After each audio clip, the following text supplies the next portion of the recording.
બોલવા મોડી સયાદ બોલવા મોડી આવી જવે હા મારી મોની તી મેલડી વાતે વડી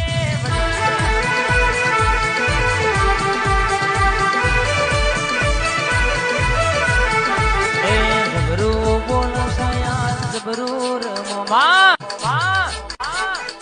ક્યાં મલકમાં કદાચ તું બોલી હોય ને કેન્સર જેવા રોગ તે મેલડી મટાડ્યા હોય દુનિયામાં કદાચ 8 વર્ષ સુધી તું બોલી હોય કે દુનિયામાં 1-2 મહિનો મટે એ નહીં 8 વર્ષ સુધી કોઈ થાય નહીં તો જ મેં મેલડી મટાડ્યું અને પછી હું મેલડી કહું એ દેરાનો વ્યવહાર કરવાનો 400 વીઘોના વાડોલિયા ખૂણા પડેલી વાત કદાચ હું મેલડી જોઈ આવી હોય ને ખૂણાના એ ખૂણા શેનો હિસાબ પડ્યો છે મને મેલડીને ખબર છે પણ મલકમાં